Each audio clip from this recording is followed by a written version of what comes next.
আল্লাহর বিনা অনুমতিতে কেউ তোমার কোনো ক্ষতি করতে পারবে না। জোরে কোন সুবহানাল্লাহ।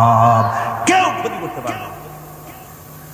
আবার নির্ধারিত সময় আসার আগে মৃত্যু তোমার হবে না। মৃত্যুর যখন নির্ধারিত সময় হবে তখনই মৌত হবে, এর আগে হবে না। আল্লাহ পাক বলেছেন ওয়ামা কানা লিনাফসিন আন তামুতা ইল্লা বিইذনিল্লাহি কিতাবাম মুআজ্জালা। আল্লাহ পাক বলেন আমার নির্ধারিত সময় আসার আগে 1 সেকেন্ড আগে মরবে না, 1 সেকেন্ড পরেও মরবে না। অনেকে বলে অমুকের অকাল মৃত্যু হয়েছে, বলে না, বলে কিনা অকাল মৃত্যু হয়েছে। বাজে কথা। কিসের অকাল মৃত্যু? কালেই মরছে, হায়াত ওখানেই শেষ। হায়াত থাকতে 1 সেকেন্ড আগে 1 সেকেন্ড পরে মৃত্যু হবে না। যখন নির্ধারিত সময় আসবে সেই সময় মরবে, এর আগে বা পরে মৃত্যু হবে। মৃত্যু নির্ধারিত সময়ের আগে মরবে না মানুষ। বাহানায় হোক, ওসিলায় হোক, মরণ যেখানে আছে সেখানে যাওয়াই লাগবে। এই জন্যে কবি বলছেন দো চিজ আজ দো চিজ কাসাদ জোরে জোর একে আবেদানা দিগার খাকে গোর। দুটি জিনিস মানুষকে টানে, একটা হলো খাদ্য আর একটা হলো মৃত্যু। খাবার যেখানে আছে সেখানে যেতেই হবে, আর মৃত্যু যেখানে আছে সেখানেও যেতে হবে। কোরআনে কারিমে রব্বুল আলামিন বলেন কুল লাউ কুনতুম ফি বুয়ুতিকুম লাবারাযাল্লাযীনা কুতিবা আলাইহিমুল কাতলু ইলা মাদাজিহিম। আল্লাহ পাক বলেন হে নবী তুমি বলে দাও, তুমি শোনায় দাও, যাদের ভাগ্যে নিহত হওয়া আছে তারা যদি তাদের বিছানায় শুয়েও থাকে, প্রকোষ্ঠের ভিতরে থাকে, মৃত্যু সেখানে গিয়ে হাজির হবে, ওখানেই মৃত্যু হয়ে যাবে। মৃত্যুর সময় আসতে পরে মানুষকে মোটেই সময় দেওয়া হবে না। সময় যখন আসবে সময় মতো তাকে বিদায় নিতে হবে। সুতরাং ঈমান, আল্লাহর প্রতি ঈমান আনলে পরে মানুষের ভিতরে নির্ভীকতার সৃষ্টি হয়। সে কাউকে পরোয়া করে না আল্লাহ ছাড়া। চিল্লায় কর সুবহানাল্লাহ। আরো জোরে বলেন সুবহানাল্লাহ। সাহস, বুক ভরা সাহস তার মধ্যে আসবে। এরপরে আল্লাহর প্রতি ঈমান আনলে পরে আরেকটি উপকার মানুষের হয়, এটা হলো 4 নম্বর উপকার। এটা কয় নম্বর? 4 নম্বরের উপকার হলো আল্লাহর প্রতি মানসিক প্রশান্তি আসে। সেই মানসিক প্রশান্তিটা হলো এই ঈমানদার কখনো হতাশ হয় না, ঈমানদার কখনো হতাশায় ভোগে না, নিরাশায় ভোগে না। যেহেতু কোরআন শরীফের ভিতরে আল্লাহ পাক বলেছেন আল্লাহর রহমত থেকে কেবল কাফেররা ছাড়া আর কেউ নিরাশ হয় না। আল্লাহর রহমত থেকে নিরাশ হয় কারা? জোরে কোন কারা নিরাশ হয়? আর কেউ আল্লাহর রহমত থেকে নিরাশ হয় না। সুতরাং আল্লাহর প্রতি এই আশা, ভরসা, আল্লাহর প্রতি এ ধরনের একটি প্রশান্তি মনের মধ্যে থাকে, সে হতাশ হয় না। কারণ আল্লাহর প্রতি ঈমান আশায় তার বুক বেঁধে দেয়। আল্লাহ পাক কোরআনে কারীমের মধ্যে বলেছেন আল্লাযী খালাকানি ফাহুয়া ইয়াহদিন। আল্লাহ ইব্রাহিম আলাইহিস সালামের মুখ দিয়ে কথা বলেছেন। আল্লাহ হচ্ছেন তিনি যিনি আমাকে সৃষ্টি করেছেন আর আমার হেদায়েতের রাস্তাও তিনি দেখিয়ে দিয়েছেন। ওয়াল্লাযী হুয়া ইউতঈমুনি ওয়া ইয়াসকিন। আর আমি যখন ক্ষুধার্ত হই তিনি আমারে খাওয়ান, আর আমি যখন তৃষ্ণার্ত হই তিনি আমারে পান করান। কে খাওয়ান? কে খাওয়ান আর পান করান কে? আল্লাহ পাক বলেন ওয়াইদা মারিতু ফাহুয়া ইয়াশফিন। ইব্রাহিম আলাইহিস সালামকে দিয়ে আল্লাহ এই কথাও বলালেন আমি যখন অসুস্থ হই আমারে রোগ মুক্ত কে করে দেয়? বলেন না কে করে দেয়? আল্লাহ রাব্বুল আলামিন রোগ মুক্ত করে দেন। হযরত আইয়ুব আলাইহিস সালামের ঘটনা কোরআনে কারীমের মধ্যে আল্লাহ রাব্বুল আলামিন উঠায় দিয়েছেন, বলে দিয়েছেন যাতে করে মুমিনেরা মনের মধ্যে আল্লাহর প্রতি আশা ভরসা আনতে পারে। রোগ হয়েছে হযরতে আইয়ুব আলাইহিস সালামের। এত অসুখ, অসুখে, রোগে শোকে আত্মীয় স্বজন, স্ত্রী পুত্র পরিজন সব তারে ছেড়ে গেল, গায়ে পোকা হয়ে গিয়েছে। 1 বছর 2 বছর নয়, বছরের পর বছর ধরে রোগাক্রান্ত অবস্থায় আইয়ুব আলাইহিস সালাম আছেন। এবার সমস্ত শরীর ছেড়ে জিহ্বার মধ্যে পোকা হওয়া শুরু হয়ে গেছে। হযরত আইয়ুব আলাইহিস সালাম জিহ্বায় যখন পোকা শুরু হয়ে গেল, আল্লাহর দরবারে তখন তিনি ফরিয়াদ করে বলেছিলেন, রব্বুল আলামিন, সারা শরীরে পোকা ধরলো, শরীর জরা জরা হয়ে গেল, রোগে শোকে শেষ হয়ে গেলাম, কোনো শিকায়ত করি নাই, এবার তো কথা না বলে পারি না। মাবুদ, তুমি দয়া করে আমার জিহ্বায় পোকা দিও না, আমার জিহ্বাটা পোকা ধরেছে, দয়া করে পোকা জিহ্বায় দিও না, কারণ আমার জিহ্বায় যদি পোকা হয়ে যায় তাহলে তোমার মতো আল্লাহর জিকির আমি কি দিয়া করব? আমার জিহ্বাটা ভালো রাখবো আল্লাহ। হযরতে আইয়ুব আলাইহিস সালাম পড়েছিলেন, আন্নী মাসানিয়াদ-দুররু ওয়া আনতা আরহামুর রাহিমিন। আয় আল্লাহ, আমি রোগাক্রান্ত হয়ে পড়েছি আর তুমি তো রহমান রহিম। দোয়া মঞ্জুর হলো।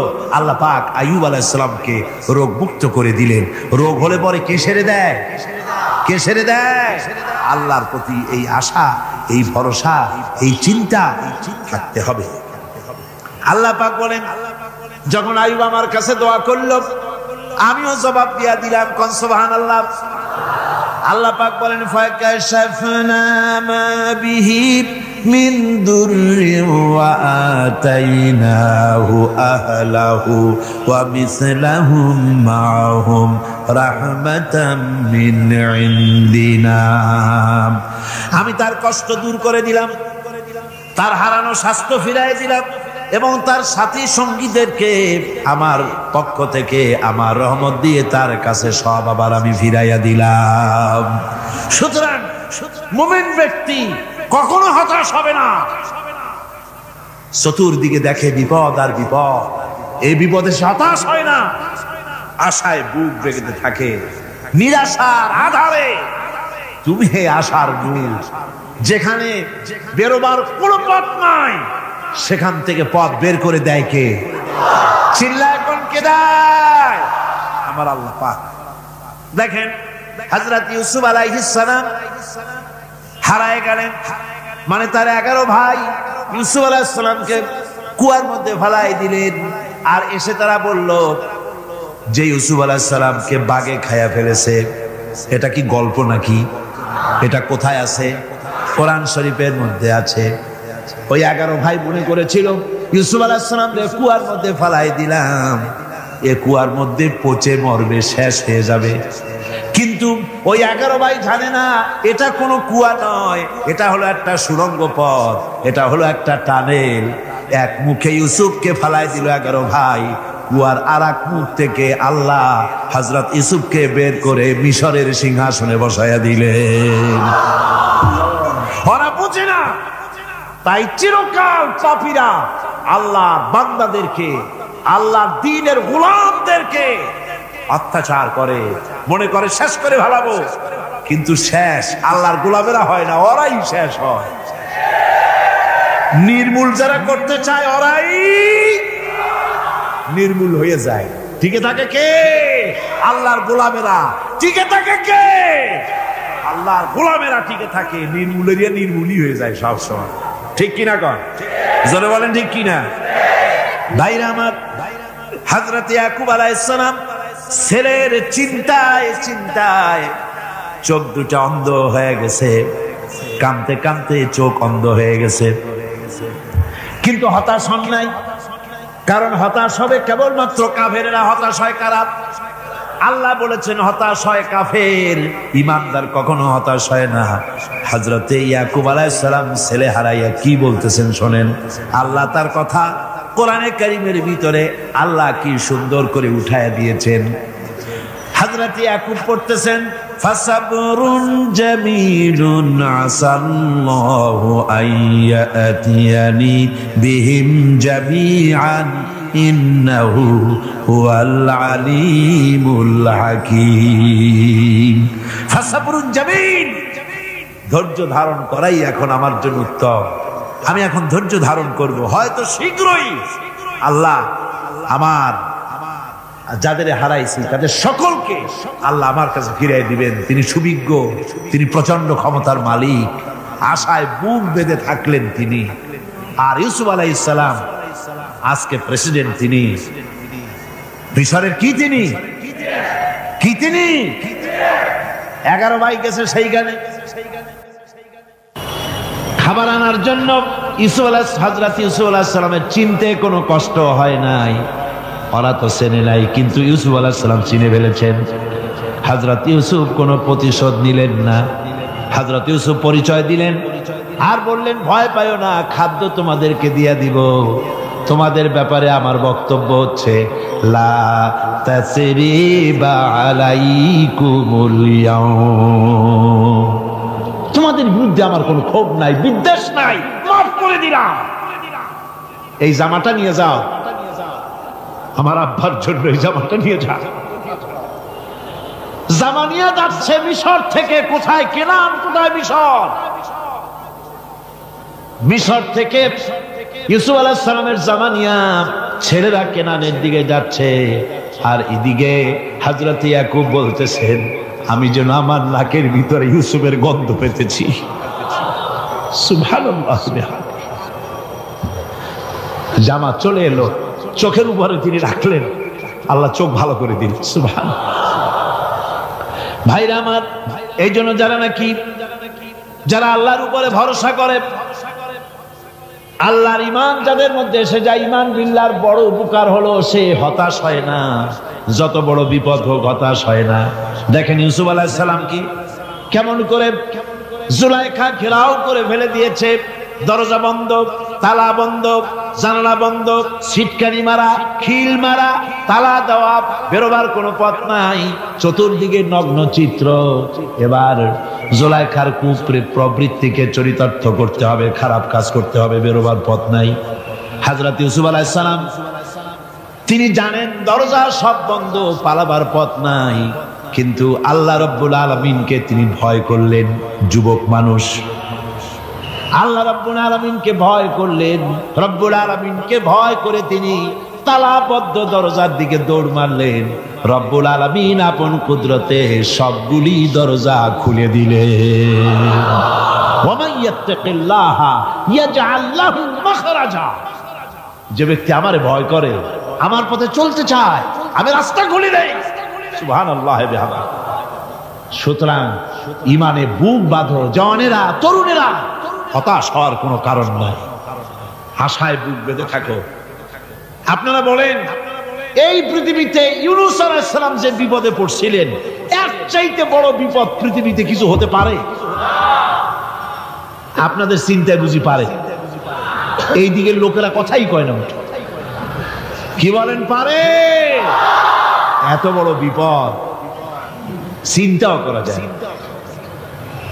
কোরআনে কারীমের মধ্যে আল্লাহ রাব্বুল আলামিন বলেন, ওয়াযান্নুন ইয যাহাবা মুগাদিবান ফাযান্না আন লান নাকদিরা আলাইহি।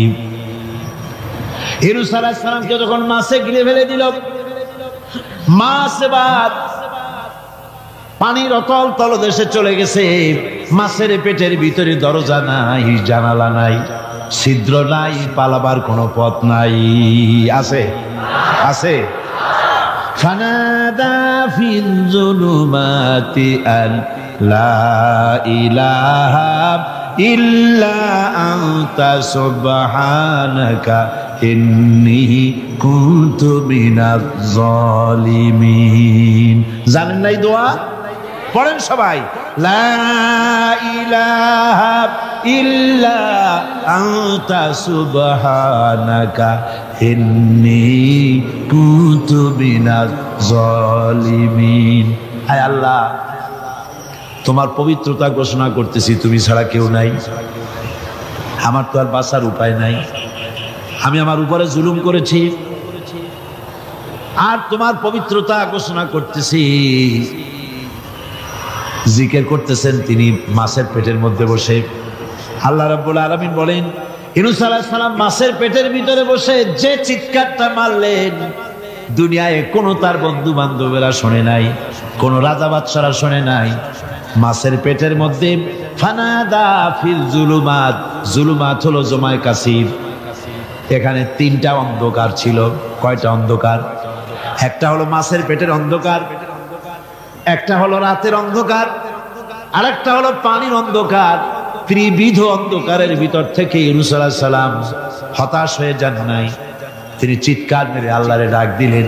আল্লাহ কয়, আমি ডাক শুনছি, কেউ তোমার ডাক শুনে নাই, আমি তোমার আরশের মালিক, আমি আল্লাহ শুনতে পেয়েছি, শুধু শুনি নাই, জবাবও দিয়া দিলাম। ফাস্তাজাবনা লাহু ওয়া নাজ্জাইনাহু মিনাল গাম্মি ওয়া কাযালিকা নুজিল মুমিনিন। পড়েন না সবাই, ফাস্তাজাবনা লাহু ওয়া নাজ্জাইনাহু মিনাল গাম্মি ওয়া কাযালিকা নুজিল মুমিনিন। আমি আল্লাহ পাক বলেন, আমি ইউনূসের ডাক শুনলাম, ডাকের জবাব দিয়া দিলাম, আর মাছের পেটের ভিতরে বেদনার সৃষ্টি করে দিলাম। মাছ এবার ভেসে উঠলো।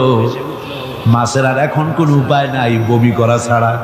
মাছ কেনারায় চলে এলো, ইউনূসকে বমি করে ফেলে দিল। আল্লাহ কয়, শোনো দুনিয়ার মানুষেরা, শুধু ইউনূস আলাইহিস সালামকে নয়, ওয়া কাযালিকা, এইভাবে করে আমার মুমিন বান্দারা যদি বিপদে পড়ে আর আমারে ডাকে, আমি রব্বুল আলামিন এইরকম বিপদ দিয়া বাঁচাইয়া দেব। বিপদ থেকে বাঁচাবেন কে? সুতরাং গতকালকের মতো আবারও বলি, বিপদ আসতে পরে মুসলমানেরা মাজারে দৌড়ায় বেশি। কন নাউযুবিল্লাহ, জোরে কন নাউযুবিল্লাহ। বিপদ আসে আর মাজারে চলে যায়, যাইয়া সেখানে কাঁদে, মাজারের উপরে মাথা ঘা দিতে থাকে, পয়সা দেয়, মুনাজাত করে, কাঁদতে থাকে, মাজারওয়ালার কাছে বিপদ মুক্তি চায়। নাউযুবিল্লাহ পড়ে, আবারও কন নাউযুবিল্লাহ। বিশ্বাস করুন আমার ভাইরা, বিশ্বাস করুন, আল্লাহর কোরআন আমার হাতে। মাজারওয়ালার কাছে কামলে পড়ে ওই মাজারে যিনি শুয়ে আছেন, আল্লাহর কসম তার কোনো ক্ষমতা নাই আপনাকে বিপদ থেকে বাঁচাতে পারে। আছে ক্ষমতা? জোরে বলেন আছে। বিপদ থেকে বাঁচাবে কে? কে বাঁচাবে? আল্লাহ। আপনারা টাকা দেন আর ওই টাকাগুলি ওইখানে মাজারে বৈশা জনমের খাওয়া খায় মাজারের পাহারাদার এক শ্রেণীর পান্ডারা। টাকাগুলা মাথায় দেখবেন মাজার কেন্দ্র করে লাল লাল চাদর গায়, তারপরে শট, মাথায় জট, দাড়িতে জট, দাড়িতে জট, আর মোষ। হায় রে মোষ! 6টা টর্চ লাইট দিয়েও যদি আপনি খোঁজেন, মুখ তালাশ করে পাবেন না, এত মোষ সমানে কাজা খায় আপনার পয়সা দিয়ে। ধর্মের নামের ব্যবসা করে। যাই দেখেন মাজারগুলো, প্রত্যেকটা মাজারে 5টা 10টা লোক বসা আছে। ঘাট ঘরে বের করে দাও। আর বড় মাজারে বসে আছো কেন? মসজিদে যাও। কোথায় যাবে? কোথায় যাবে? মসজিদে। আল্লাহর থামো, আল্লাহর ওলিদের মাজার ঘেরাও করে রেখে দাও, যত্ন করে রেখে দাও। গরু, ছাগল, ভেড়া, হাবিজাবি কিছু যেন যেতে না পারে, যত্ন করে রাখো, সম্মান দিয়ে রাখো। কিন্তু তোমার ওখানে পাহারা দিতে বলছে কি? তুমি ওখানে বসে থাকো কেন? গুড় যেখানে, পিঁপড়া সেখানে। পয়সা দেওয়া বন্ধ করে একটারও পাবেন না ওখানে। ঠিক কিনা কর? সব ধান্দাবাজ পয়সার লোভে ওখানে বসে থাকে। গাঁজা খায়, মদ খায়, নামাজ পড়ে না। আর আপনার টাকা দিয়া খোঁজ নিয়ে দেখেন মাজারের মুতল্লি যত আছে সব বাসের মালিক, ট্রাকের মালিক, কোটি কোটি টাকার ব্যবসা করে। সুতরাং এগুলি ছাড়েন, এ ধান্দাবাজি বন্ধ করুন। মাজারের সাথে কোনো সম্পর্ক নাই। মুসলমানের সম্পর্ক কেবল মসজিদের সাথে। কিসের সাথে? মসজিদের সাথে সম্পর্ক গড়ে। আমার বন্ধুগণ, বিপদ আসলে পরে কবরের কাছে যাওয়া নয়, বিপদ আসলে পরে মসজিদে যান, 2 রাকাত কাজায়ে হাজাতের নামাজ পড়েন। রাসূলুল্লাহ পড়েছেন, কাজায়ে হাজাতের নামাজ পড়েন, সেজদায় পড়ে গিয়ে আল্লাহর কাছে কাঁদেন, আপনার বিপদ আল্লাহ রব্বুল আলামিন দূর করে দিবেন। আরে এমন আল্লাহরে ছুঁয়া কি যে বলবো, মানুষের যে কি হইছে। আমি সিলেটে দেখেছি শাহজালাল রহমতুল্লাহ আলাইহি আল্লাহর ওলি, শাহ আমানত আল্লাহর ওলি, শাহ মাখদুম আল্লাহর ওলি। এই ওলিরা কোনদিন বলে যায় নাই যে আমার মাজারে পাহারা দিয়ে তোমরা টাকা আদায় করো। বলছে কেউ? শাহজালাল রহমতুল্লাহ আলাইহির মিশন কি ছিল আর এই পাগলেরা করে কি? হযরত শাহজালালের তরবারি আজ আমি তরবারি দেখেছি, দোধারি তরবারি হাতে নিয়ে এসেছেন। এক হাতে ছিল তরবারি আর এক হাতে ছিল আল্লাহর কোরআন। যখন সিলেটে ঢুকলেন, সিলেটে যখন ঢুকলেন, গৌর গোবিন্দ তার সব কিছু তিনি আজান দেওয়ালেন। আজান শোনা মাত্র মূর্তিগুলো কাঁপতে লাগলো। গৌর গোবিন্দের কলজা গলার কাছে চলে আসছে, জিজ্ঞেস করছে ব্যাপারটা কি, এরকম হচ্ছে কেন? জ্যোতিষীরা বলল যবন এসেছে, মেলেচ্ছ এসেছে, আর উপায় নাই। শাহজালাল রহমতুল্লাহ আলাইহি তিনি বসলেন গেটের কাছে, এবার সব পালাচ্ছে। গৌর গোবিন্দ বলল সাপুরিয়াদের ডেকে যে আমারে একটা বাক্সের মধ্যে ভরিয়া সাপ বলে চালাই দিই, আমি সামনে পড়তে চাই না। ভয়তে কলজা গলার কাছে চলে আসছে শুধু আজান শুনে। এরপরে লোক সব চলে যাচ্ছে, উনি দেখতেছেন যাও যাও যাচ্ছে সব। তারপরে ঝুড়িতে করে যাচ্ছে সাপুরিয়ারা, তোমাদের মধ্যে কি সাপ? যাও যাও যাও। এরপরে বড় একটা বাক্স, ওইটার মধ্যে কি? কাজে হুজুর আমরা সাপ খেলা দেখি, এর মধ্যে সাপ। নামাও, আমি সাপ খেলা দেখবো, নামাও। এরপরে বাক্স খুলছে, দেখে যে আসল সাপ বাইর হয়েছে। গৌর গোবিন্দ বলল যে আমার রাজত্ব ছেড়ে দিলাম, আমারে জানে বাঁচা। শাহজালাল রহমতুল্লাহ আলাইহি বললেন আমি তো মারতে আসি নাই, আমি তো হত্যাকাণ্ড করতে আসিনি, আল্লাহর দ্বীনকে নিয়ে এসেছি। তিনি ক্ষমা করে দিলেন। সেই শাহজালাল রহমতুল্লাহ আলাইহির মাজারে লোকেরা বিভিন্ন জায়গা দিয়ে যায়, বাস ভরে ভরে যায়, যাইয়া চাদরের উপরে যাইয়া মাথা ঘা দিতে থাকে আর কাঁদতে থাকে। কতগুলো গজাল মাছ আছে, বিরাট বিরাট গজাল, গায়ে শ্যাদলা পড়ে গেছে, দেখলে মনে হয় যেন রিটায়ার্ড অফিসার, এরকম মোটা। ওগুলারে মুড়ি খাওয়া, কলজা খাওয়া। একটা কুয়া আছে, পানি এত পচা, কয় যে এইটার আর এক মুখ হলো জমজমের সাথে মিশানো। নাউজুবিল্লাহ। হায় রে মানুষ, মুসলমানের আকীদা হয় এত খারাপ, আকীদা বদতর হয়ে যাচ্ছে। এগুলি ধর্মের নামের ব্যবসা, এগুলি জোরে বলেন কি? এই ব্যবসা বন্ধ করতে হবে, এই ব্যবসা বন্ধ করতে হবে। এরা ধর্মের নামে লুটেরা, চাদর দিয়ে, আগরবাতি দিয়ে, মোমবাতি দিয়ে, সেজদা দিয়ে মুশরিক হয়ে যাচ্ছে, ইসলাম থেকে খারিজ হয়ে যাচ্ছে। আমার কাছে রিপোর্ট এসেছে প্রচন্ড ভিড়ে মানুষের কষ্ট হচ্ছে, তো কি করা যাবে? আমি বললাম ভিড়, আর আপনারা যদি ভিড় দেখতে চান তাহলে তো সব লোক দাঁড়ায় যাবে, আপনাদের তো দেখার দরকার নেই। একটু চেপে চেপে বসেন আর জোরে সোরে জিকির করেন লা ইলাহা ইল্লাল্লাহ, লা ইলাহা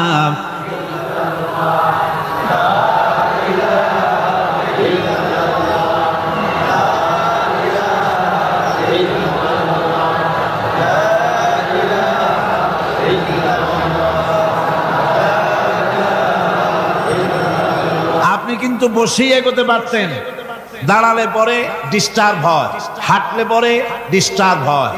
নিজের কপালটারে খারাপ করেন না। এত সুন্দর আল্লাহর কথা শোনা থেকে নিজেকে মাহরুম করতে চেষ্টা করেন না। নিজেও শোনেন, অপরকেও শুনতে দেন। বসেন, মাজা ব্যথা করবে না, আল্লাহ মাজা ব্যথা ভালো বানায় দেবে যত সময় বসবেন। কোন আলহামদুলিল্লাহ। আপনারা বসছেন যে জায়গাটায়, এটা বেহেশতের টুকরা। এটা কি? এটা প্যারেড ময়দান নয়। মাজালিসুল ইলম হিয়া রাওযাতুম মিন রিয়াদিল জান্নাহ।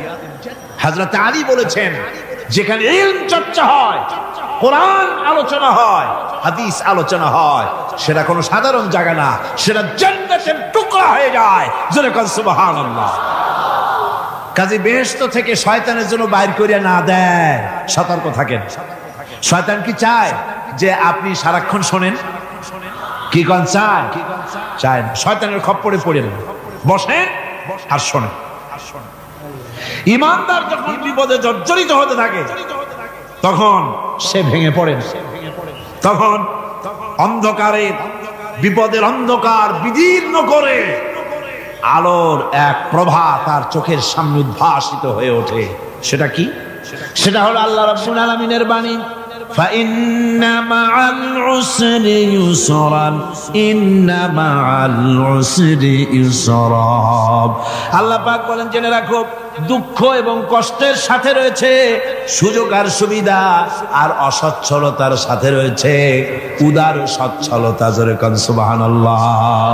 কাজে ভয় পাওয়ার কারণ নাই, হতাশ হওয়ার কারণ নাই। মন আশায় বুক বেঁধে রাখো। গুনাহ করেছ, হতাশ হয় না। যুবকদের গুনাহ করা স্বাভাবিক।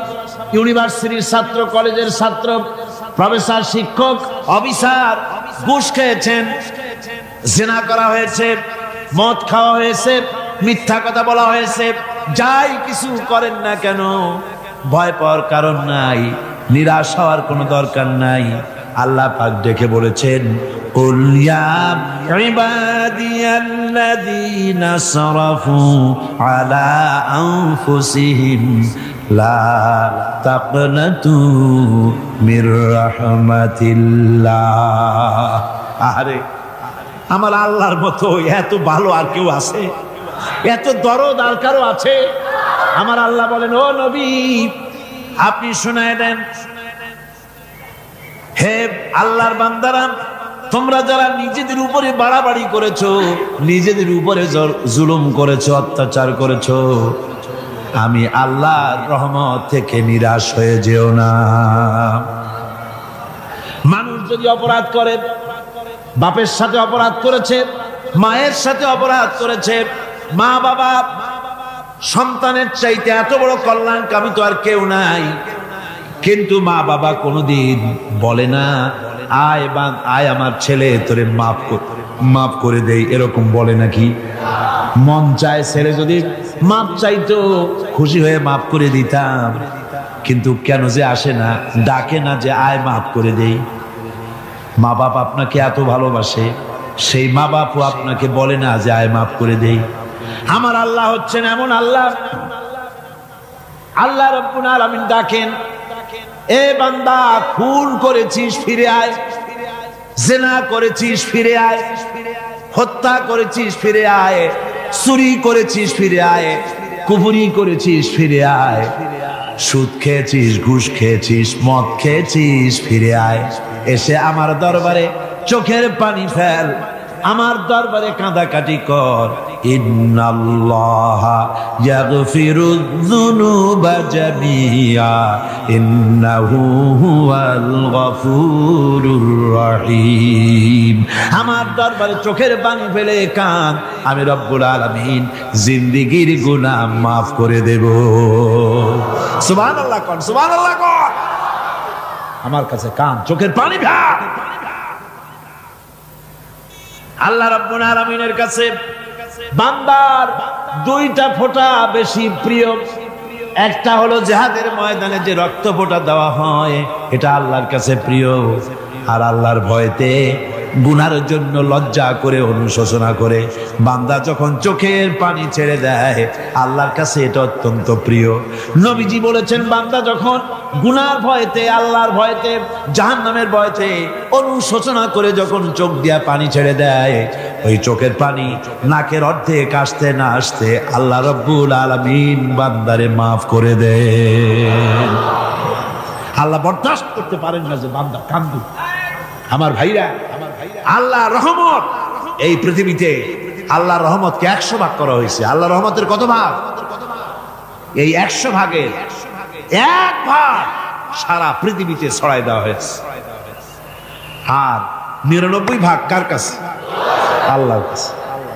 1টা ভাগ দুনিয়া ছড়ানো হয়েছে আদম আলাইহিস সালাম থেকে নিয়ে এই পর্যন্ত, এখান থেকে নিয়ে কিয়ামত পর্যন্ত পৃথিবীতে যত মানুষ আসবে, যত প্রাণী আসবে, তাদের মধ্যে প্রাণী জগতেও গাভী তার বাছুরকে ভালোবাসে ঠিক কিনা, হাতি তার বাচ্চাকে ভালোবাসে ঠিক কিনা, মুরগি তার বাচ্চাকে ভালোবাসে কিনা, প্রত্যেক মাই তার সন্তানকে ভালোবাসে মানুষের মতো।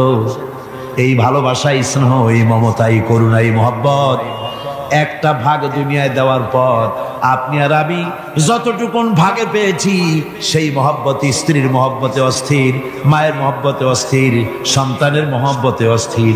এখন চিন্তা করেন, 1টা ভাগ সারা পৃথিবীতে বিতরণ করার পর যেটুক পেয়েছি তাতে যদি এত মহব্বত হয়, তাহলে এর 99 ভাগ মহব্বত যে আল্লাহর কাছে জমা আছে, এই বান্দার জন্য তার কত মহব্বত, এই বান্দার জন্য কত করুণা, কত মহব্বত, কত দয়া। এজন্য আল্লাহ রাব্বুল আলামিন বলেছেন, নাব্বি ইবাদি আন্নী আনাল গফুরুর রহিম। ও আমার নবী, সুসংবাদ দিয়ে দাও, বান্দাদেরকে শোনায় দাও যে আমি আল্লাহ তাআলা ক্ষমাশীল আর দয়াবান। হুজুর কাঁদতেছিলেন, হযরত ওমর রাদিয়াল্লাহু তাআলা আনহু এসে দেখেন হুজুর একা কাঁদতেছে। হুজুর জিজ্ঞেস করছেন, হযরত ওমর জিজ্ঞেস করলেন, হুজুর আপনি কাঁদেন কেন একা একা? হযরত ওমর বলেন, আমি যখন প্রশ্ন করলাম নবীজি বললেন, আমার কাছে কিছু আগে জিবরাইল এসেছিলেন। জিবরাইল এসে আমাকে বললেন, আল্লাহ পাক বলেছেন, হে আমার নবী, ইসলামের ভিতরে থেকে যে সমস্ত মানুষগুলো ইসলামের ভিতরে থেকে চুল আর দাড়ি পাকায় দিছে, কিয়ামতের দিন এই লোকগুলারে আমি শাস্তি দিতে আমার শরম হবে। হযরত ওমর বলেন, হুজুর উম্মতের জন্য কত বড় খোঁজ খবর এটা, আর আপনি কাঁদতেছেন। হুজুর বলেন, ওমর তুমি জানো না, আমার কান্নার কারণ ভিন্ন। আমার কান্নার কারণ হলো যে আল্লাহ রাব্বুল আলামিন কিয়ামতের দিন দাড়ি চুল পাকা বান্দারে শাস্তি দিতে শরম করবেন। সেই দাড়ি চুল পাকা বান্দাগুলি আল্লাহর সাথে নাফরমানি করতে শরম করে না। আমি এই লজ্জায় কাঁদতেছি। ভাইরা, হুজুর আল্লাহ পাক বলেন, আমার নবী, রাতের আধারে যখন একটা বুড়া আমার দরবারে হাত উঁচু করে, একটা বুড়া মানুষ রাতের আধারে যখন আমার দরবারে হাত উঁচু করে আর যখন বলতে থাকে, রব্বুল আলামিন, আমার পেছনের জীবনটা বড় খারাপ করেছি, এমন কোনো কাজ জীবনে করি নাই যা তোমার কাছে কিছু দাবি করতে পারি, সব রকমের নাফরমানি করেছি, আজ আমি বুড়া হয়ে গেছি, কামাই করতে পারি না, ছেলে আমাকে চোখে দেখতে পারে না, পুত্রবধূ আমাকে ঘরে জায়গা দেয় না, আমার স্ত্রী আমাকে দেখতে পারে না, রোজগার করতে পারি না, হাঁটতে পারি না, চলতে পারি না, সবার কাছে আমি তিতা হয়ে গেছি, আমি দাঁড়াতে পারি না, কোমরে ব্যথা পাই, হাঁটুতে ব্যথা পাই, চলতে পারি না, কানে শুনতে পাই না, চোখে দেখতে পারি না, আর তোমার কাছে কিছু চাইয়া নেব এমন ভালো কাজও করি নাই। এইভাবে যখন বান্দা কাঁদতে থাকে আমার দরবারে, ও আমার হাবিব আমার রহমতের দরিয়ায় জোশ মেরে যায়, আমার শরম হয় এই বুড়াটারে কেমনে খালি হাতে ফিরাইয়া দেই। সুবহানাল্লাহ, সুবহানাল্লাহ। আমার আল্লাহর এত দয়া, আমার আল্লাহর এত মায়া, এত মহব্বত।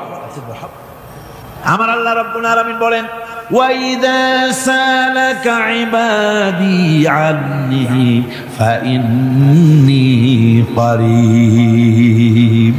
ও আমার হাবিব, আমার বান্দা আমার ব্যাপারে প্রশ্ন করে, আমি বান্দার একদম নিকটে।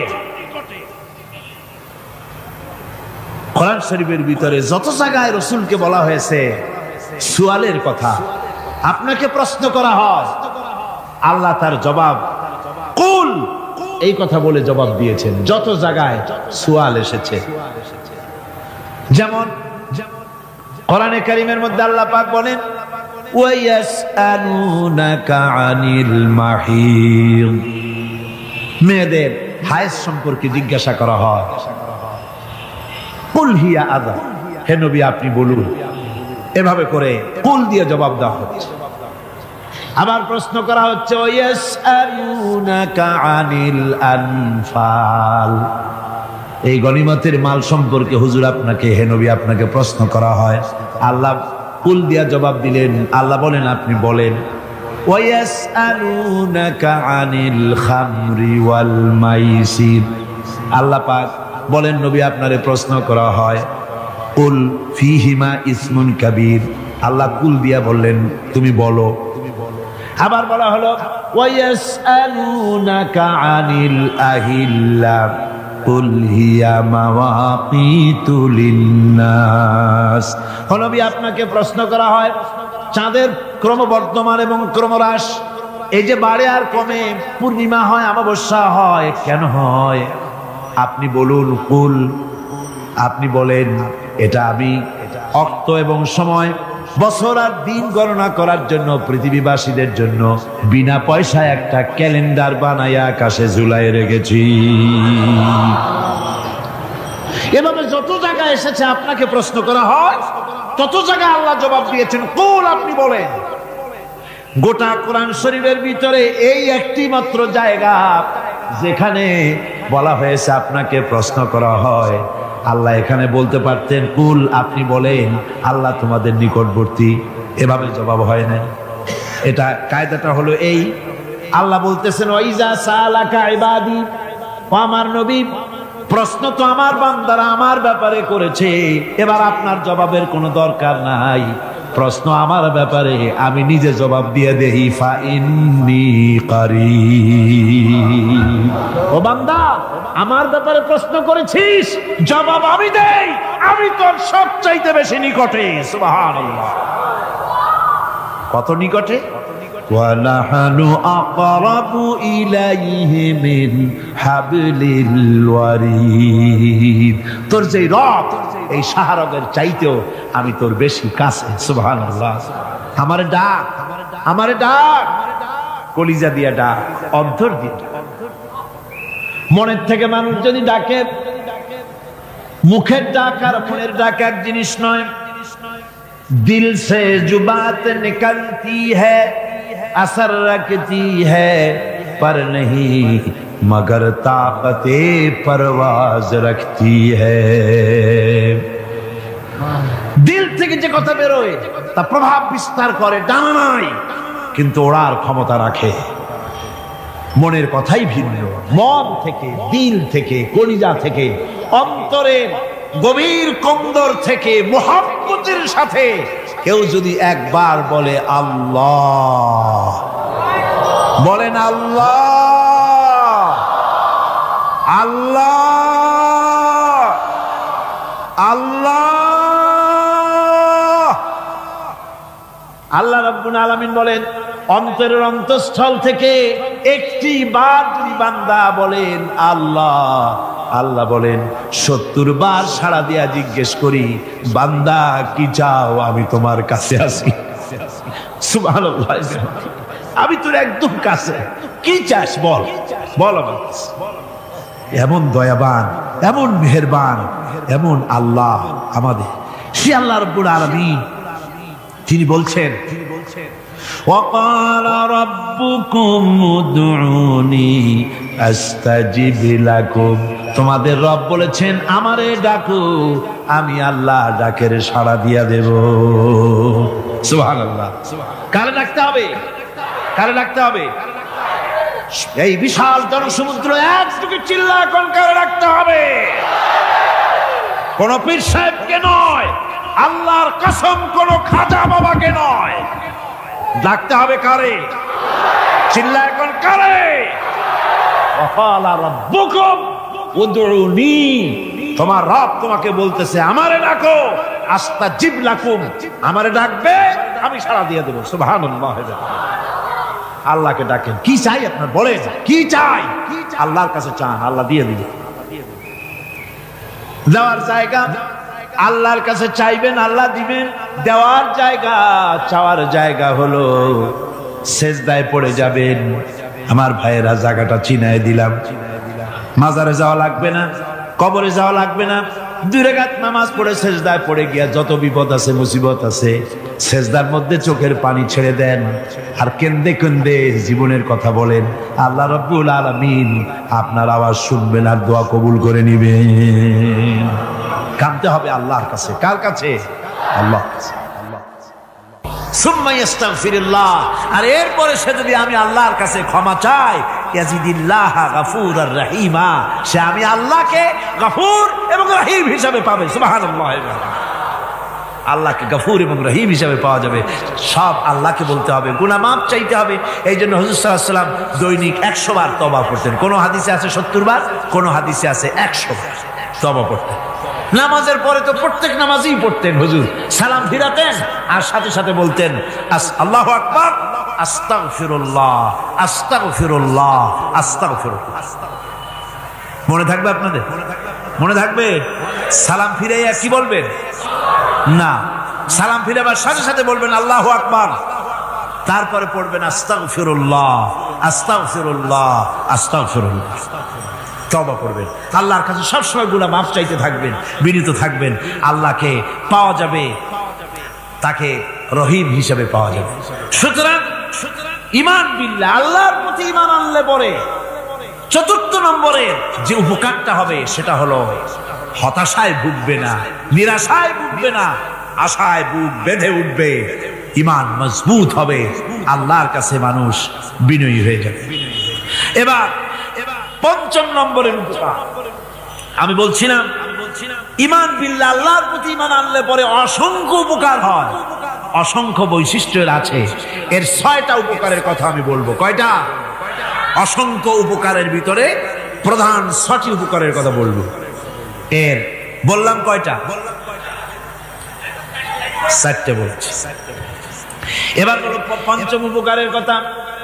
আল্লাহর প্রতি আপনি পূর্ব পশ্চিমে কতবার মুখ ঘোরালেন, এটাই কিন্তু আপনার আসল সৎ কাজ নয়। আসল সৎ কাজ হলো আল্লাহর প্রতি ঈমান আনা। এই ঈমানের ব্যাপারে 3টা দিন আমরা পার করে দিলাম, এখনো কথা শেষ হয় নাই। আল্লাহর প্রতি ঈমান আনলে পরে যে উপকারটা হবে 5 নম্বরে, সেটা হলো কঠোর এবং কঠিন বিপদের ভিতরে বান্দার ভিতরে অবিচলতা এবং ধৈর্যের সৃষ্টি হয়ে যাবে। আলহামদুলিল্লাহ।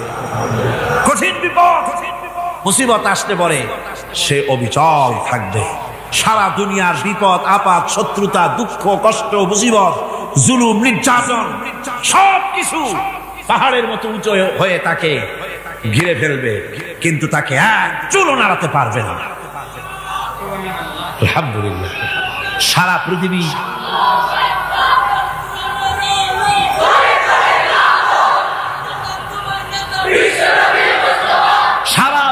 একদিকে আর সে একা একদিকে থাকবে। বিরোধিতা তো হবেই, বিপদ তো আসবেই। কবি বলতেছেন, সাথে জাকা রহা হ্যায় আজল সে তা ইমরোজ, সাথে জাকা রহা হ্যায় असल से ता इमरोज चरागे मुस्तफावी से शरारे बुलहबीस। সে আগমন কাল থেকে শুরু করে মুস্তাফা সাল্লাল্লাহু আলাইহি ওয়াসাল্লামের দীপ শিখার সাথে আবু জেহেল আবু লাহাবের অগ্নিস্ফুলিঙ্গের টক্কর লেগেই আছে। রাসূলুল্লাহ আল্লাহর দেওয়া এই বিধান, এই দ্বীনের বাতিটা টিম টিম করে জ্বলেছে। আর গোরকি টর্নেডো হাজার হাজার মাইল বেগে হ্যারিকেন এসেছে, গর্কি এসেছে, টর্নেডো এসেছে, টাইফুন এসেছে, কিন্তু এই আলো নিবাইতে পারে নাই। সুবহানাল্লাহ। এই আলো নিবাতে পারে নাই। এই শত্রুতা চিরকালে নিবাতে পারবে না।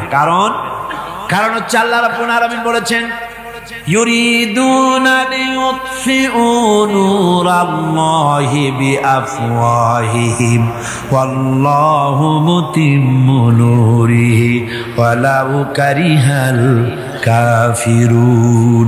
ওরা চায় মুখের ফু দিয়ে আমার আলোকে নিভিয়ে দেবে, কিন্তু আমি আমার আলোকে পূর্ণতা দান করব। তাতে কাফের বেঈমানদের কলজায় যত জ্বালা যন্ত্রণা হোক, আমার দিন কেউ মিটাই দিতে পারবে না। সুবহানাল্লাহ। সুতরাং বিপদে অবিচলতা আসবে, সে অটল হবে, মজবুত হবে। কোরআনে কারীম বলতেছে, ওয়া কাযালিকা জাআলনা লিকুল্লি নাবিয়্যিন আদুওয়াম মিনাল মুজরিমিন।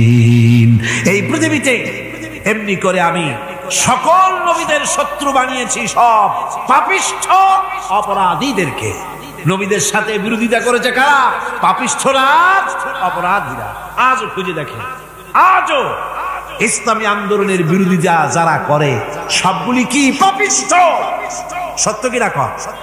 ইসলামী আন্দোলনের বিরোধিতা যারা করে, হিসাব করে, চোখ দিয়ে তাকায় দেখেন, খুঁজে দেখেন তাদের নামগুলি। মদখোর, জিনাকার, বদমাশ, চোর, হাইজাকার, বেনামাজি, লুটেরা, মিথ্যাবাদী, সবচাইতে সমাজের নিকৃষ্ট লোকগুলি ইসলামের বিরুদ্ধে করে।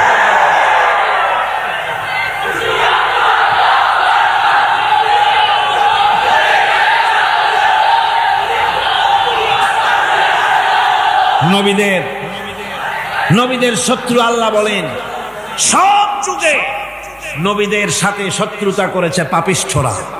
আল্লাহর কথা, কার কথা? সকল যুগে নবীদের সাথে শত্রুতা করেছে পাপিষ্ঠরা, নিকৃষ্ট ধরনের অপরাধীরা। সুতরাং নবী রাসূলদের অবস্থা যখন এই, তখন দ্বীনের দাওয়াত যারাই দেবে তাদের কিসমত এরকম হবেই। এই বাধার মোকাবেলা তাদেরও করতে হবে। এই যে বাধাটা আসে, এই যে মারে, অপরাধ কি? এই যে তারা চোর বা ডাকাত যাদের মারা হয়। আল্লাহ রাব্বুল আলামিন বলেন, অপরাধ হলো ওয়ামা নাকামু মিনহুম ইল্লা আইয়ুমিনু বিল্লাহিল আজিজিল হামিদ। অপরাধ হচ্ছে ইমানদার লোকদের উপরে নির্যাতন চালিয়েছে, অন্য কোনো কারণে নয়। কারণ একটাই, তারা আল্লাহর জমিনে আল্লাহর দ্বীন প্রতিষ্ঠা করতে চেয়েছে, আর কোনো অপরাধ না। জমিন আল্লাহর, জমিন কার? এই বিশাল জনসমুদ্র গর্জে উঠুন একযোগে, বলুন জমিন কার? আইন চলবে কার? এখানেই সংঘর্ষ বেঁধেছে আবহমান কাল ধরে। মানুষ অত্যাচারিত হয়েছে, সাহাবায়ে কেরাম অত্যাচারিত হয়েছেন। বুখারী শরীফের হাদিসে এসেছে, রাসূল করিম সাল্লাল্লাহু আলাইহি ওয়াসাল্লামের কাছে হযরতে খাব্বাব গিয়ে উপস্থিত হয়েছিলেন।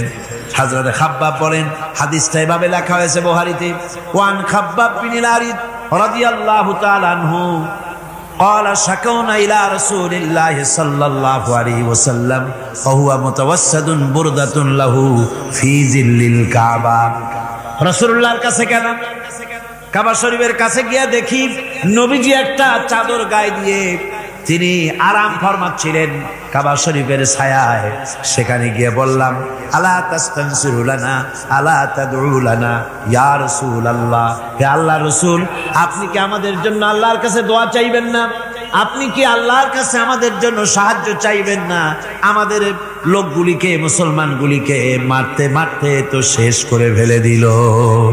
তারা আমাদের সুমাইয়াকে মারলো, আমাদের খাব্বাবকে উটের সাথে পায়ের দড়ি লাগায় টানলো, আমাদের খোবায়েবকে তারা আগুনের উপরে চিৎ করে শোয়ায় রাখলো, না খায় রাখতেছে, মারতেছে। কষ্টে তো শেষ হয়ে গেলাম, হুজুর আপনি কি আমাদের জন্য দোয়া করবেন না? হাদিস শরীফে এসেছে, নবীজি উঠে বসলেন সোজা হয়ে। নবীজি বলেন, ও আমার সাহাবী, ও খাব্বাব শোনো, তোমাদের আগে এই পৃথিবীতে যারা দ্বীনের দাওয়াত দিতে এসেছিলেন তাদেরকে সমকালীন রাষ্ট্রশক্তি সমাজ শক্তি তাদেরকে ধরত। ফায়ুখাজুর রাজুলু, তাদেরকে তারা ধরত। ফায়ুহফারু লাহু ফিল আরদ, আর তার জন্য জমিনের ভিতরে কবর বানাইতো। ওই কবর ফায়ুজালু ফিহা, ওই কবরের ভিতরে তাকে কোমর পর্যন্ত গেড়ে দিত। সুম্মা ইউতা বিল মানশার, এরপরে করাত আনতো। ফায়ুদাউ আলা রাসিহি, এরপরে ওই করাত তার মাথার উপরে রাখতো। ফায়ুজালু নিসফাইন, এরপরে করাত দিয়া চিরে জীবিত মানুষটারে দ্বিখণ্ডিত করে ফেলে দিত। মা ইয়াসুদ্দুহু যালিকা আন দীনিহি, ও আমার খাব্বাব, এত কষ্ট দেওয়ার পরেও সেই যুগের কোন মুসলমানকে, দ্বীনের দায়ীদেরকে আল্লাহর দ্বীন থেকে এক চুলো তারা সরাই দিতে পারে নাই, এক চুলো সরাতে পারে নাই। ওয়াল্লাহি, ও খাব্বাব, আমি আমার আল্লাহর নামে কসম করে বলছি, লা ইউতাম্মান্নাল্লাহু হাযাল আমরা হাত্তা ইয়াসিরা আর-রাকিবু মিন সানা ইলা হাযরামাউত। আমি কসম করে বলি আল্লাহ রাব্বুল আলামিনের এই সানা থেকে হাজারামত পর্যন্ত লোকেরা যাতায়াত করবে, সুন্দরী রমণীরা গমন করবে, সদাকারেরা যাতায়াত করবে, টাকা নিয়া পয়সা নিয়া যাতায়াত করবে। তাদের মনের মধ্যে লুটের ভয়, টাকার ভয়, চুরির ভয়, ডাকাতির ভয়, জেনার ভয়, হত্যার ভয়, ধর্ষণের ভয়, কোনো ভয় থাকবে না। লা ইয়াখাফু ইল্লাল্লাহ, আল্লাহ ছাড়া কোনো ভয় থাকবে না। এমন একটা সমাজ, এমন একটা সময় আসবে। ওয়ালাকিন্নাকুম তাস্তাজিলুন, অথচ খুব তাড়াহুড়ো তোমরা করতেছো। তাড়াহুড়ো করো না, সময় আসবে ইনশাআল্লাহ। আর সে সময় আসছিল মদিনায়, আসে নাই? আসে নাই? সুতরাং আজও চট্টগ্রামের এই বিশাল জনসমুদ্রকে বলতে চাই, নির্যাতন, স্বৈরাচার, জুলুম, অত্যাচার, হত্যাকাণ্ড যা কিছু ঘটতেছে, ধৈর্য ধরুন, আন্দোলনে শরীক হন, জান বাজি রাখুন। এ বাংলাদেশেও আগামী যে পার্লামেন্ট হবে, আগামী জাতীয় নির্বাচনে যে পার্লামেন্ট তৈরি হবে, ইনশাআল্লাহ সেই পার্লামেন্ট হবে কোরআনের পার্লামেন্ট ইনশাআল্লাহ।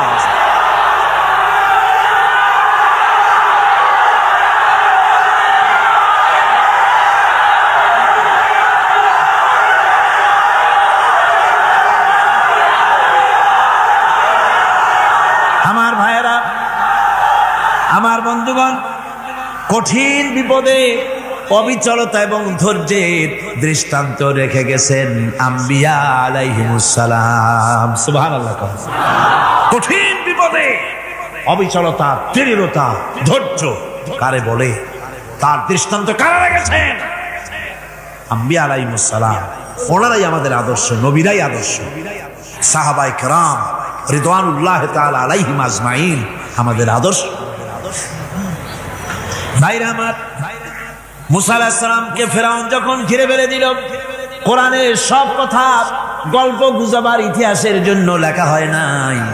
কোরআনের মধ্যে যা লেখা হয়েছে সব বান্দাদের উপদেশের জন্য, যাতে করে লোকেরা চিরটা কাল এর থেকে উপদেশ নিয়ে নিজেদের তৈরি করতে পারে। জোরে বলেন সুবহানাল্লাহ।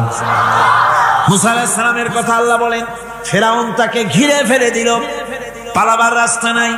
ফালাম্মা তারাআল জামআন ক্বালা আসহাবু মূসা ইন্না লামুদরাকুন।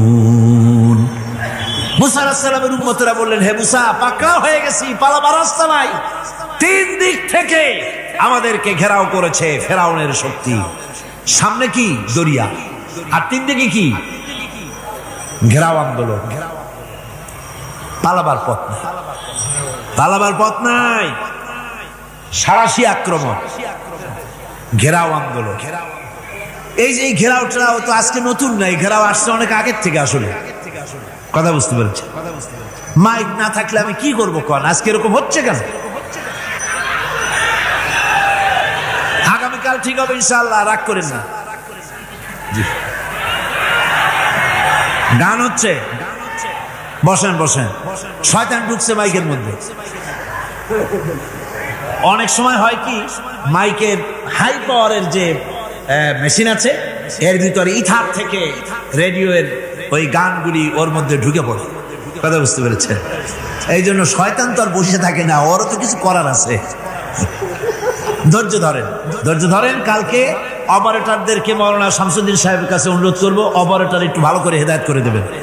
মাইকে আজকে আমার নিজেরও কষ্ট হচ্ছে, আমিও বুঝতে পারছি না যে আমার কথাগুলি কি আওয়াজে বেরোচ্ছে, যার জন্য আমাকে বেশি চিল্লাইতে হচ্ছে।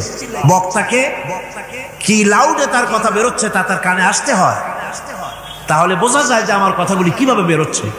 এটা এই অবস্থায় সিচুয়েশন আজকে নাই, এবং লোকেরাও মাইকের ব্যাপারে আজকে অভিযোগ করেছে যা বিগত 16 বছরে করে নাই। সেটের ব্যাপারে কোথাও কোনো অসুবিধা হয়েছে? মাইকটা ভালো, এবং মাইক যারা দেন প্রতি বছর খেদমত করে, আল্লাহ তাদের প্রতি রহম করুন, সবাই বলেন আমিন।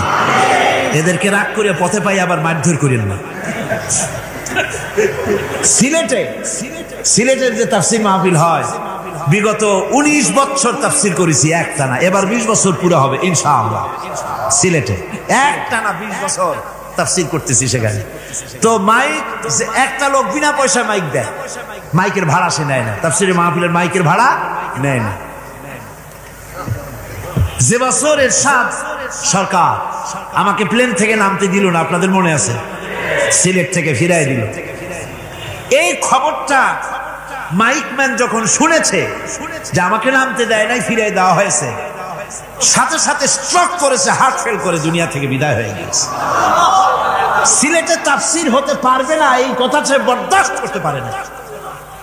আমি কেঁদেছি আর দোয়া করেছি, আল্লাহ কোরআনের মহব্বতে লোকটার এই অবস্থা হলো, তোমার জান্নাত তুমি দয়া করে তাকে দান করে দিও।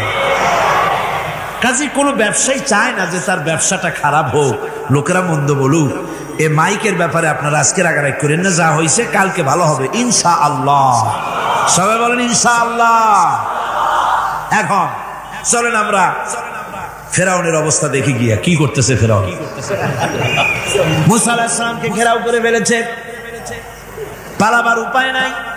একদিকে দরিয়া, তিন দিকে ফেরাউনের শক্তি। এই যে ঘেরাও টেরাও মানে নতুন তো না, ধর্মঘট নতুন না, এ পুরানা জিনিস। এই পৃথিবীতে সর্বপ্রথম ধর্মঘট কিসের উপরে হয়েছে জানেন? এই পৃথিবীর প্রথম ধর্মঘট হয়েছে পেঁয়াজ, রসুন আর ডাইলের উপরে। মুসা আলাইহিস সালামের জামানায় লান নাসবিরা আলা তাআমিন ওয়াহিদ, আমরা এক রকমের খাদ্য আর খাবো না, আমাদের পেঁয়াজ দেওয়া লাগবে, ডাল দেওয়া লাগবে, রসুন দেওয়া লাগবে। সর্বপ্রথম ধর্মঘট হয় মুসা আলাইহিস সালামের জামানায়, সেখান থেকে শুরু হয়েছে। কিন্তু মশাল মিছিল যে আসলো কই থেকে, এইটা আমি খুঁজে পাইনি। পরে প্রত্যেকটা জিনিসের তো ইতিহাস আছে, আমি খুঁজতে খুঁজতে পেলাম। আমি জানি না এর ইতিহাস মূলে কোথায়, কিন্তু আমি যদ্দূর খুঁজে পাইছি সেটা হলো মশাল মিছিলের আবিষ্কার হয়েছে লঙ্কায় রাবণের সময়। হনুমানের লেজে আগুন দিয়া তারপরে লঙ্কা কাণ্ড ঘষালো, নামই আছে লঙ্কা কাণ্ড। হনুমানেরা লেজে আগুন দিয়ে রাবণ যে লঙ্কায় মশাল মিছিল করেছিল হনুমানদের দিয়া, ওই হনুমানের ওই সিস্টেমটা এখনো আমাদের দেশে চালু আছে। এইটা আসলে কোন ভদ্র লোকের এই মিছিল হওয়া উচিত না। আগুন নিয়ে কিসের মিছিল? আগুন হলো জাহান্নামের প্রতীক। আগুন কিসের প্রতীক? জাহান্নামের প্রতীক। যদিও আমাদের উপকারে লাগে, কাজে লাগে। সুতরাং আমরা যা করব, প্রত্যেকটা জিনিসের পেছনে সুন্নতে নববীর কোনো না কিছু থাকতে হবে। কথা বুঝতে পেরেছেন? তিন দিক থেকে ঘেরাও হয়ে গেছে, পালাবার কোনো রাস্তা। হযরতে মুসা আলাইহিস সালামের কাছে উম্মতেরা বললেন, পালাবার তো কোনো পথ নাই, এখন উপায়টা কি? আমাদের তো আর উপায় নাই। মুসা আলাইহিস সালাম দেখেন বিপদে পড়ে গেছেন, কিন্তু ধৈর্য হারান নাই, ভয় পান নাই। ভয় পাইছিলেন? ভয় পেয়েছেন? প্রশ্নই ওঠে না। মুসা আলাইহিস সালাম, আল্লাহ পাক যাদেরকে বলেছেন উলুল আযম রাসূল, যাদের বলেছেন তার মধ্যে হযরত মুসা একজন উলুল আযম পয়গম্বর। চারটি গাড়ি কথা না, আল্লাহ কথা বলছেন তার সাথে, কালিমুল্লাহ তিনি। সুবহানাল্লাহ। কর মুসা আলাইহিস সালাম শোনালেন, কাল্লা ইন্না মাইয়া রাব্বি সায়াহদিন। কখনো নয়, আমার উম্মতেরা ভয় পেও না, আমার রব অবশ্যই আমাকে পথ দেখাবে। সুবহানাল্লাহ। তিন দিক থেকে শত্রু, একদিকে দরিয়া, পালাবার কোন রাস্তা নাই। সেখানে দৃঢ়তার সাথে তিনি বলছেন, অবশ্যই আমার আল্লাহ আমারে পথ দেখাবে। সুবহানাল্লাহ। নবীরা এই দৃঢ়তা দেখিয়েছেন, অবিচলতা দেখাইছেন। আল্লাহ পাক মুসা আলাইহিস সালাম যখন এই দৃঢ়তা দেখালেন, এই অবিচলতা দেখালেন, সঙ্গে সঙ্গে জিবরাইল এসে হাজির হয়ে গেলেন।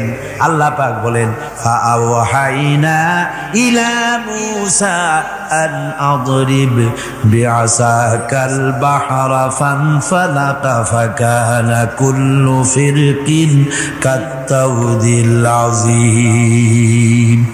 মুসা আলাইহিস সালামকে আমি ওহী নাযিল করলাম, তাকে বললাম হাতে যে লাঠি আছে এই লাঠি দিয়ে আঘাত করো দরিয়ার উপরে। দরিয়ার উপরে আঘাত করলেন, একটা রাস্তা হয় নাই, 12টা রাস্তা তৈরি হয়ে গেল। আর দেওয়ালগুলা পাহাড়ের মতো উঁচা হয়ে গেল। দরিয়ার ভিতরে পাহাড়ের মতো উঁচা, মজবুত 12টা রাস্তা। এবার মুসা আলাইহিস সালাম তার দলবল নিয়ে চললেন। আল্লাহ রাব্বুল আলামিন বলেন, وأنجينا موسى ومن معه أجمعين। মুসা এবং তার সাথী সঙ্গীদেরকে আমি পার করে দিলাম।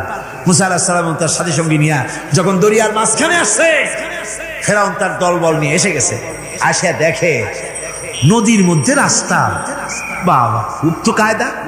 ও মনে করছে ওর বাজানের তৈরি করা ডিস্ট্রিক্ট বোর্ডের রাস্তা। ওর লোকজন নিয়ে নেমে গেছে দরিয়ার ভিতরে, ও আসছে মাঝখানে, মুসা আলাইহিস সালাম চলে গেছেন ওপার, দরিয়া পার। মাঝখানে যখন এসে গেল, আল্লাহ রাব্বুল আলামিন পানিকে অর্ডার করলেন কুন। আল্লাহর তো বটন টেপা লাগে না, মুখ দিয়া কোনো হুকুম করা লাগে না, শুধু বলেন কুন। যে ব্যাপারে কুন বলেন ফায়াকুন, সাথে সাথে হয়ে যায়। আল্লাহ বললেন কুন, আর অমনি রাস্তা বন্ধ হয়ে গেল। এবার তুফান শুরু হয়েছে নদীতে, ঢেউয়ের উপরে ঢেউ, মৌজুন কাল জিবাল, পাহাড়ের মতো উঁচু হয়ে হয়ে ঢেউ আসতেছে। দলবল ঘোড়া আর অস্ত্রপাতি যা ছিল সব মরিয়া শেষ। এবার ফেরাউন একা উপরে ওঠে আর নিচে নামে, পানি খেতে খেতে পেটের কাম সারা। জনমের খাওয়া খাইছে পানি, এখন জান চা, বাঁচবার আর উপায় না, বাঁচবার আর উপায় নাই। ফেরাউন তার নিজের জীবন সম্পর্কে হতাশ হয়ে গেল। এবার ফেরাউন বলতেছে, আমানতু আন্নাহু লা ইলাহা ইল্লাল্লাযী আমানাত বিহি বানু ইসরাঈল। আমি ঈমান আনলাম, আমি ঈমান আনলাম আল্লাহ ছাড়া কোন ইলাহ নাই। ওই আল্লাহর উপর ঈমান আনলাম যে আল্লাহর উপর ঈমান এনেছে বনি ইসরাঈলেরা। আল্লাহ যাতে ঠিক পায় যে কোন আল্লাহর উপর ঈমান আনছে। বনি ইসরাঈলের আল্লাহর উপর ঈমান আনলাম। আল্লাহ এই তো মুসলমান হয়ে গেছে, এরপরও আমার সুবাও কেন? আল্লাহ রাব্বুল আলামিন জবাবে বলেন, আল আন, এখন وَقَدْ عَصَيْتَ قَبْلُ وَكُنْتَ مِنَ الْمُفْسِدِينَ। এখন ঈমান আনার কথা বলছো, অথচ যুগের পর যুগ, বছরের পর বছর ধরে আমার মানুষের উপরে মন গড়া আইন চালায়েছো, আমার পয়গম্বরের সাথে বেয়াদবি করেছো। আজ তোমাকে আমি ছাড়ছি না, তোমাকে আজকে ছেড়ে দেব না, আমি তোমাকে মারব। আর সমস্ত প্রাণীগুলিকে, স্থলচর প্রাণীগুলিকে আল্লাহ পাক অর্ডার দিয়া দিলেন, এই ফেরাউনের লাশকে ডুবাবি না, পচাবি না, খাবি না। আল ইয়াউমা নুনাজ্জিকা বিবাদানিক, আমি তোমার শরীরে বাঁচায় দেব। পোকে খাবে না, পানিতে পচবে না, মাছে খাবে না, কুমিরে খাবে না, দুনিয়ার কোনো পশুতে খাবে না। আমি তোরে শুটকি বানাইয়া রাখবো, যাতে করে দুনিয়ার সমস্ত ফেরাউন যত যুগে যুগে আসে তোরে দেখে যেন হেদায়েত নিতে পারে। ফেরাউনকে আল্লাহ শুটকি বানায় রাখছে। আমি ফেরাউনদের লাশ দেখেছি ব্রিটিশ মিউজিয়ামে। ফেরাউন তো একটা না, অনেকগুলা। আসলটারে অবশ্য দেখিনি। ব্রিটিশ মিউজিয়ামে ওই ফেরাউনগুলার লাশ যখন অসুবিধা হয়, মমিগুলি, তখন ইংল্যান্ডে নিয়ে যায় চিকিৎসা করাবার জন্য। চোখ টোক আছে গর্তের ভিতরে, তারপরে চামড়া টামড়া হাড়ের সাথে মিশানো, ওইভাবে চেহারা দেখলে মনে হয় যে সত্যি ফেরাউনিগুলো। আর ব্রিটিশের কাম মিশর থেকে নামছে এমন কোন জিনিস নাই। আমি সেখানে এক বক্তৃতা বলছিলাম, আপনারা এদের এখন সভ্য, এদের এখন ভদ্র, এরা হলো ইন্টারন্যাশনাল সোর্স, ওরা সারা দুনিয়া চুরি করেছে। লন্ডনে বক্তৃতা করেছি, সারাটা দুনিয়া চুরি করছে, আমাদের দেশকে শোষণ করেছে। এই বিশাল ভূভাগকে শোষণ করে ইংল্যান্ডের দ্বীপটাকে তারা সাজাইছে। তারা ময়ূর সিংহাসনের, শাহজাহানের ময়ূর সিংহাসনের ময়ূরের বাম চোখে কোহিনূর মণি লাগাইছিলেন। শাহজাহান ময়ূরের ডান চোখে কোহিনূর মণি লাগায় নাই। কোহিনূর মণির অনেক দাম, আমি দেখে এসেছি মণি, এখন সেটা কুইন এলিজাবেথের মুকুটে শোভা পাচ্ছে। সেই মণি এমনি বলে প্রবাদে 7 রাজার ধন 1 মাণিক্য, বলেন এরকম অনেক দাম। শাহজাহান দেখালেন, আমি মুসলমান, আমার কাছে এটার দাম নাই, এই জন্য ময়ূরের ডান চোখে লাগালাম না, বাম চোখে লাগাই দিলাম। এইটারে চুরি করছে। তারপরে মিশর থেকে, মিশরের মমি চুরি করেছে, জুতা চুরি করছে, ছাতি চুরি করছে, পিসা চুরি করেছে। আমি বললাম এইগুলা কি ভদ্র লোক নাকি? এরা জুতা চোর, পিসা চোর, লাঠি চোর, সব চুরি করেছে। যাই দেখেন ব্রিটিশ মিউজিয়ামের মধ্যে সব দুনিয়ার চুরি করা জিনিস নিয়ে তারা মানুষকে দেখাইয়া পয়সা অর্জন করছে। টিপু সুলতানের তরবারিটা পর্যন্ত চুরি করেছে। আজ পর্যন্ত ব্রিটিশ মিউজিয়ামে টিপু সুলতানের তরবারিটা আছে, আমি তরবারিটা দেখে এসেছি। আমার বন্ধুগণ, বলতেছিলাম যে পৃথিবীতে আল্লাহ রাব্বুল আলামিন নবীরা তাদের চরিত্র দিয়ে বিপদের মোকাবেলা করে, দুনিয়ার সামনে কঠিন বিপদের মোকাবেলা করে অবিচলতা, দৃঢ়তা দেখায় গেছেন যে কেমন করে এই পৃথিবীতে বিপদের সামনে মোকাবেলা করতে হয়। ধৈর্য ধরতে হবে, বিপদ আসবে পাহাড় সমান হয়ে, আপনাকে ধৈর্য ধারণ করতে হবে সেভাবে বুক বেঁধে। যেহেতু এটা যদি বিশ্বাস হয় যে আমার কিসমতে যা আছে তার থেকে বেশি কিছু হবে না, তাহলেই আপনার ধৈর্য আসবে, ভয় পাবেন না। কথা ঠিক কিনা কন? এবারে হযরত হুদ আলাইহিস সালাম সম্পর্কে আল্লাহ রাব্বুল আলামিন বলেন, হযরতে হুদকে যখন ষড়যন্ত্র হলো, কাফির বেঈমানেরা তাকে মেরে ফেলার জন্য যখন সরকারি ষড়যন্ত্রে লিপ্ত হয়ে গেল, হযরতে হুদ সমাজের এই চ্যালেঞ্জের মোকাবেলা করলেন। হযরত হুদ বলেন, ফাকিদুনি জামিআন সুম্মা লা তুনজিরুন ইন্নী তাওয়াক্কালতু আলাল্লাহি রাব্বি ওয়া রাব্বিকুম। আমি, তোমরা তোমাদের ষড়যন্ত্র আমার বিরুদ্ধে যত পারো আমার বিরুদ্ধে ষড়যন্ত্র চালাও, এতটুকু আমার অবকাশ দিও না। আমি এমন আল্লাহর উপরে ভরসা করেছি যার হাতের ভিতরে তোমাদেরও জান আর আমারও জান। যা পারো তাই করো। সরকার, সমস্ত শক্তি একত্রিত হয়ে আমার মোকাবেলা করো। একদিকে হুদ আলাইহিস সালাম, আর একদিকে গোটা জাতি। হযরত হুদ ভয় পায় নাই। সুবহানাল্লাহ। ঈমান বিল্লাহ মানুষের কলিজাকে এভাবে শক্ত করে দেয়। কোন আলহামদুলিল্লাহ। এবারে এই বিপদের, কঠিন বিপদের মোকাবেলা করে আমার রাসূল যে প্রমাণ দিয়া গেলেন, আমার রাসূল যে কঠিন বিপদের মোকাবেলা করলেন, ভাইয়ের আমার, হিজরতের রাতে সওর পাহাড়ের ভিতরে যখন তিনি আশ্রয় নিলেন, হযরতে আবু বকরের সাথে ছিলেন। হযরতে আবু বকর রাদিয়াল্লাহু তাআলা আনহু বলেন, হুজুর আপনি দাঁড়ান, এটা তো পাহাড়িয়া গুহা, গুহার ভিতরে সাপ থাকতে পারে, বিচ্ছু থাকতে পারে, আমি আগে ঢুকি, বিপদ যদি হয় আমার উপর থেকে হয়ে যায়। গুহার ভিতরে নেমে গুহা সাফ করলেন। এরপরে হুজুরকে ডাকলেন, হুজুর তাশরীফ নিলেন গুহার ভিতরে। এরপরে হুজুর বললেন, আবু বকর, পাহাড়ে হেঁটে হেঁটে 2-3টা পাহাড় পাড়ি দিয়া যাওয়া লাগে সূর পাহাড়ে।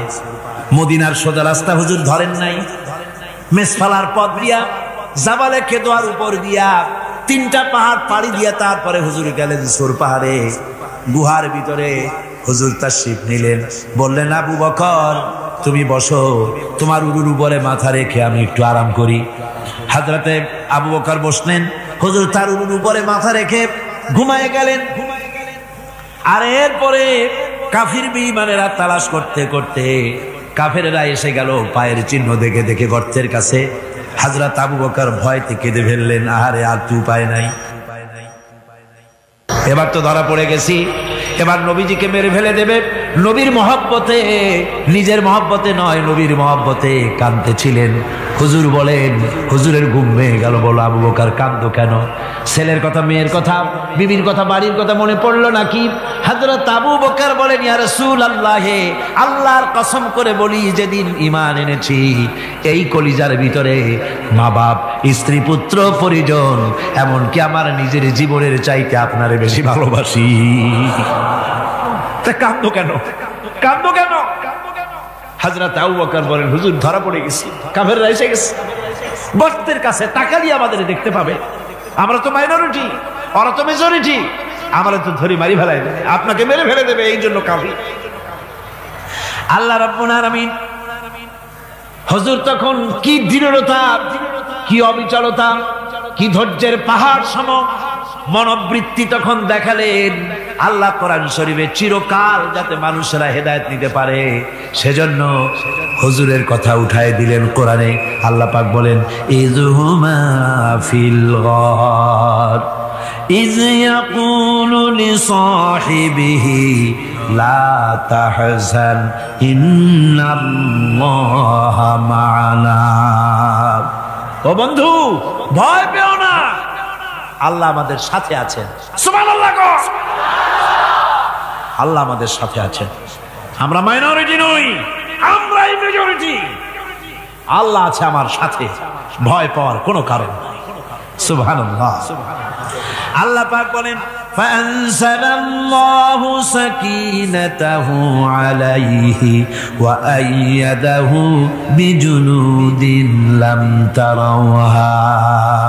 আমি এদের অন্তরের ভিতরে আমি শান্তি নাজিল করে দিলাম, প্রশান্তি দিয়া দিলাম, আর আমি সাহায্য করলাম, আর এমন সব সৈন্য পাঠায় দিলাম যে সৈন্যগুলি তোমরা দেখতে পাও নাই।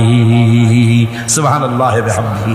ভাইরা আমার, রাসূল করিম সাল্লাল্লাহু আলাইহি সাল্লাম এই বিপদের মাঝে, চরম বিপদের মাঝে অবিচলতা, দৃঢ়তা, কঠিন আত্মনির্ভরতা দেখিয়েছেন। এগুলি হলো ঈমানের ৫ম নম্বরের উপকারিতা। আল্লাহর প্রতি ঈমান আনলে এভাবে পাহাড় সম ঈমান মজবুত হয়ে যায়। জেলের পরোয়া করি না, ফাঁসির পরোয়া করি না, শহীদ হওয়ার পরোয়া করি না, মেরে ফেলে দেবে, উড়ায় দেবে, হত্যা করবে, পরোয়া করি না। পরোয়া করি কেবলমাত্র কাকে? জোরে বলেন কারে? এইরকম মুসলমান হাজার হাজার লাখ লাখ দরকার নাই, ৩১৩ জন যথেষ্ট। কয়জন যথেষ্ট? ৩১৩ জন যথেষ্ট। বদরে যারা জান দিয়ে, মাল দিয়ে দ্বীনকে প্রতিষ্ঠিত করেছিলেন, এরকম ৩১৩ জনই যথেষ্ট ছিল। আল্লাহর দ্বীনকে কায়েম করার জন্য যদি রক্ত দেওয়া লাগে, তাহলে এই বিশাল জনসমুদ্রকে প্রশ্ন করি, ভয় পাবেন? রক্ত দিতে পারবেন? যদি জেলে যাওয়া লাগে দিতে পারবেন? যদি শহীদ হতে হয় তাও কি পারবেন? এই দৃঢ়তা, এই অবিচলতা, এই ঈমান, এই ধৈর্য শিক্ষা দেয়, এই উপকার করে ঈমান বিল্লাহ। আল্লাহর প্রতি ঈমান আনলে এভাবে পাহাড়ের মতো শক্ত হয়ে যায় কলিজা। কোন আলহামদুলিল্লাহ। আমার বন্ধুগণ, এবার আমি বলবো সর্বশেষ উপকারের কথাটা বলি, মোনাজাত ছেড়ে দেব। কয়টার কথা বলছিলাম? উপকার ৬টা উপকারের কথা বলেছি। অনেকগুলি বৈশিষ্ট্য, অনেকগুলি উপকারের মধ্যে আল্লাহর প্রতি ঈমানের ৬টা উপকারের কথা ৫টা বলা হয়ে গেছে। এবার ৬ষ্ঠ নম্বর এবং শেষ নম্বর, এটা হচ্ছে আল্লাহর প্রতি ঈমান আনলে পরে তার দ্বারা সবচাইতে বেশি ফায়দা পায় সমাজ এবং রাষ্ট্র। কোন আলহামদুলিল্লাহ, কোন আলহামদুলিল্লাহ। আল্লাহর প্রতি ঈমানের দ্বারা নৈতিক সংশোধন হয় এবং রাষ্ট্র আর সমাজ সবচাইতে বেশি উপকৃত হয়।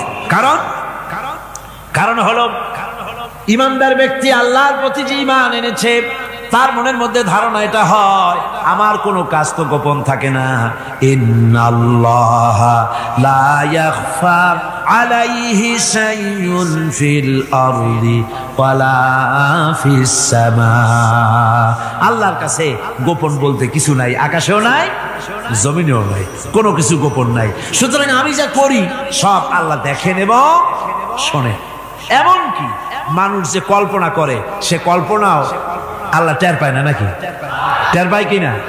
ওয়াইন তুবদু মিন আনফুসিকুম আও তুখফুহু ইউহাসিবুকুম বিহিল্লাহ। মনের ভিতরে যে কল্পনা করো, আল্লাহ পাক বলেন এই কল্পনারও হিসাব আমি রব্বুল আলামিন তোমার কাছ থেকে নেব।